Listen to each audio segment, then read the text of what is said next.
originally when we started this, we were looking at like refugees, and we were saying, okay, where is there a large population of refugees or migrants moving to? But then we kind of realized, again, like I said, this is a bigger issue. So we were kind of thinking, you can't just pick one material like this specific cotton or like a polyurethane laminate, because the thing is, it has to be readily accessible. So we're then trying to realize actually what, as opposed to specific materials, what are the general kind of properties a material needs to have so that anyone anywhere in the world can pick it up and use it. So then we jumped into doing a task analysis. So this is just kind of a research method for us, because we didn't have access to kind of maybe people in period poverty or people kind of refugees or people living displaced out of their home. We kind of tried to break down, like, say, one task and really understand what it is a person's trying to achieve in that, and where there might be pain points or where they might kind of have issues, or in this case where there might be kind of contamination. So what we did was we focused on women trying to enter a bathroom, change a sanitary pad and come away. And so we broke the task down into kind of small actions, what you'd have to handle, what you'd be focusing on, and what kind of the risks are when you're doing that. We took it from a perspective of a refugee who would be in, say, a refugee settlement to try and get to use a bathroom there. And so one of the things we knew was a big issue was a risk of contamination, illness, but also sexual gender-based violence. So in refugee settlements and sometimes just in public bathrooms, there is a higher risk of violence or just being subjected to kind of attacks or advances that you not necessarily want.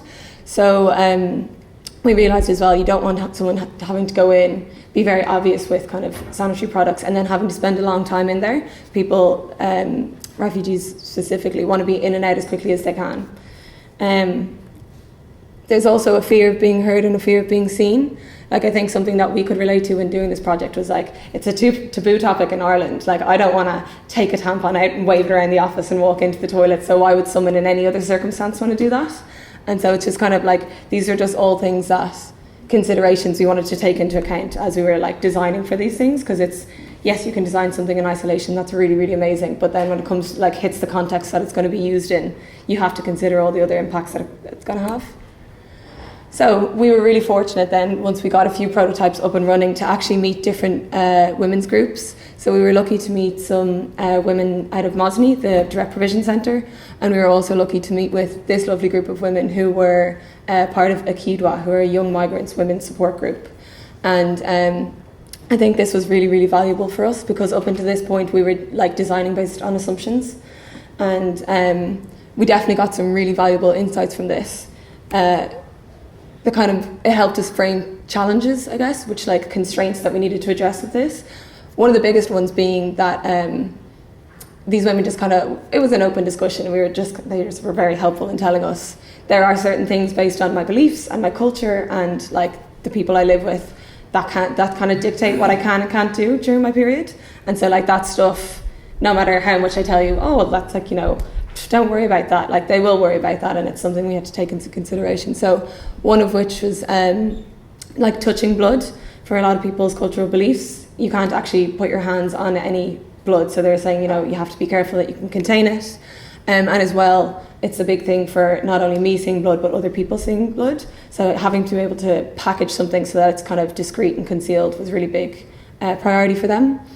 And also what was really interesting, because we were kind of considering at this stage, like, oh, moon cups or diva cups, those have become very popular as a sustainable alternative here in like Ireland and England, and kind of across Europe. And they were saying to us, actually, we don't use any internal products. Like, it wouldn't be something they'd be comfortable using. So then that was kind of a big indicator for us. If this is going to be it's not going to be everyone's ideal solution, but it's going to be a solution that works for everyone, that we couldn't actually do things like internal products like moon cups or tampons, because it's already, you're starting to cut out the number of people who feel comfortable using that. And then what was really helpful as well was we kind of realised that women may have received little to no education about menstruation. So any practices they have around their period is probably what maybe someone told them or what they've kind of picked up themselves. And so that was something we thought as well. Like, you can't just hand this to somebody and say, here, great, we've given you a solution, because, you know, they don't actually, it's not what they're used to, it's not what they're comfortable with. Why should they do this? And the last one as well was creating an environment where women can feel safe to learn about and discuss menstruation. So what was really interesting for us is, like, I think this is the point of the project where we kind of learned to just get out of our own way, because a big thing with us was like, oh, we don't want to ask people about their periods. They're not going to tell us. That's so embarrassing. Oh my God, we shouldn't talk about it.